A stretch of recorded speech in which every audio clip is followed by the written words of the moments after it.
Okay dear friends, तो आज हम लोग सिंधु नदी तंत्र के बारे में पढ़ते जा रहे हैं। सिंधु नदी तंत्र सभी प्रतियोगी परीक्षाओं के लिए समान रूप से उपयोगी हो। हालांकि यह वीडियो मैं एनटीपीसी और बीपीएससी आगामी परीक्षा को ध्यान में रखते हुए बना रहा हूँ।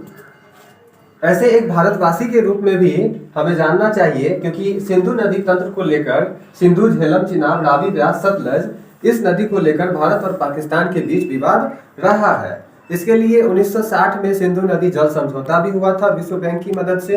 तो चलिए वीडियो की शुरुआत करते हैं सिंधु नदी तंत्र के साथ। सबसे हिमालय की सबसे ऊपर में जो भारत का हिस्सा है, वो सबसे ऊपरी भाग में सिंधु नदी बहती है। सिंधु नदी का उद्गम स्थल सानो ख्याबाब ग्लेशियर है। सानो ख्याबाब ग्लेशियर तिब्बत में स्थित है, वहीं से सिंधु नदी निकलती है। तो सिंधु नदी एक ऐसी नदी है जिसका उद्गम स्थल भारत में नहीं है, यानी कि यह भारत के बाहर से निकलती है, यानी कि यह तिब्बत से निकलती है। गमचौक के पास यह लाहौर में प्रवेश करती है। इसकी कुल लंबाई, सिंधु नदी की कुल लंबाई 1880 किलोमीटर है और भारत में इसकी लंबाई 1114 किलोमीटर है। चिल्लास के पास यह भारत से निकल जाती है और यहाँ से पाकिस्तान में प्रवेश करती है। आगे बढ़ती हुई यह नदी पंचनद नदी से मिलती हुई कराची में समा जाती है, कराची के पास अरब सागर में समा जाती है। इसके बाद झेलम नदी पर आते हैं। झेलम नदी का उद्गम स्थल शेषनाग झील है। बेरी नाग के समीप शेषनाग झील से झेलम नदी निकलती है। झेलम नदी जम्मू कश्मीर में स्थित है, शेषनाग झील जम्मू कश्मीर में स्थित है। यहाँ से झेलम नदी निकलती है। झेलम नदी पर ही वुलर झील का निर्माण किया गया है और वुलर झील पर तुलबुल परियोजना है। तुलबुल परियोजना कई बार एग्जाम में पूछा जाता है कि तुलबुल परियोजना किस नदी पर है, और उसका उत्तर झेलम नदी लिया जाता है। वास्तव में यह तुलबुल परियोजना वुलर झील पर स्थित है, लेकिन वुलर झील का निर्माण चूंकि झेलम नदी से हुआ है, तो एग्जामिनर उसको झेलम नदी कंसीडर करके पूछ लेता है। आगे बढ़ती हुई झेलम नदी चिनाब नदी से आकर मिल जाती है। चिनाब नदी का उद्गम स्थल बारालाचा दर्रा है, जो हिमाचल प्रदेश में स्थित है। हिमाचल प्रदेश के लाहुल जिला में स्थित है। लाहुल और स्पीति दो अलग अलग जिला है, तो ये लाहुल जिला में स्थित है। बारालाचा दर्रा के दोनों ओर से चंद्रा और भागा नदी निकलती है। चंद्रा और भागा नदी जहां पर मिलती है, उस एग्जैक्ट मिलन बिंदु पर वो चंद्रभागा नदी कहलाती है और आगे बढ़ने के बाद ये चिनाब नदी कहलाती है। चिनाब नदी की कुल लंबाई 1180 किलोमीटर है और चिनाब नदी आगे आकर सिंधु नदी में मिल जाती है। रावी नदी का उद्गम स्थल रोहतांग दर्रा है। यह भी हिमाचल प्रदेश से निकलती है, हिमाचल प्रदेश के कांगड़ा जिला से निकलती है।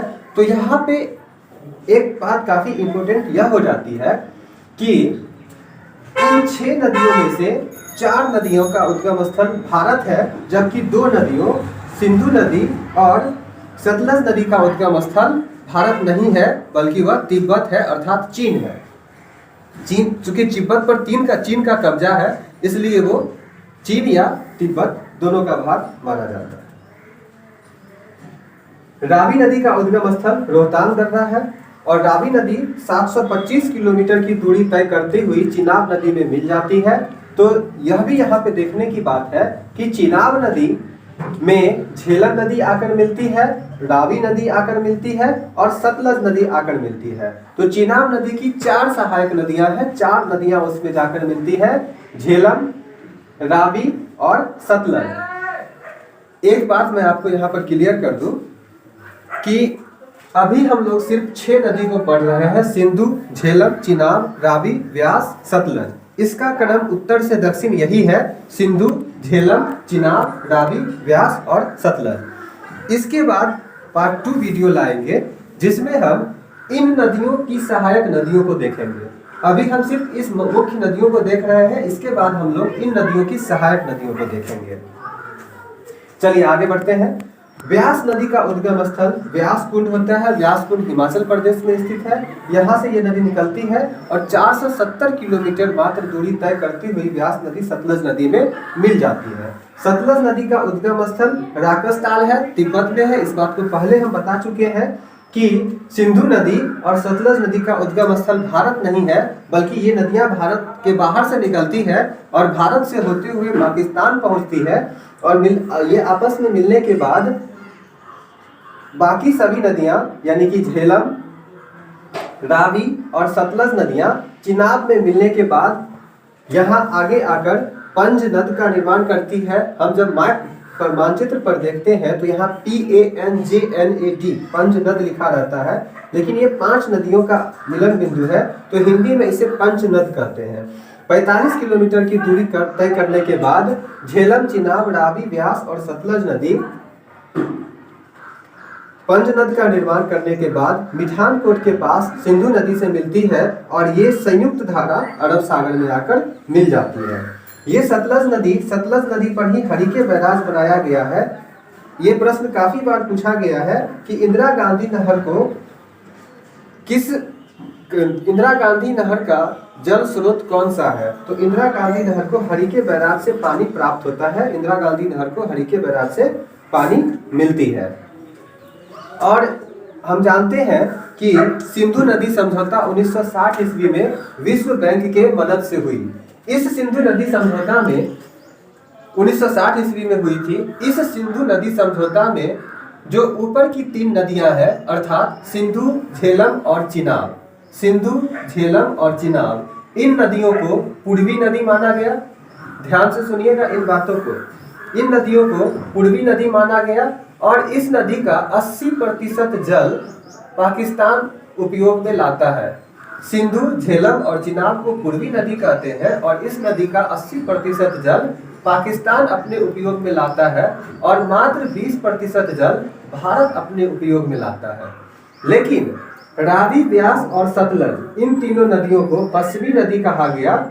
ये सभी 1960 के सिंधु नदी समझौता के अंतर्गत यह निर्णय लिया गया।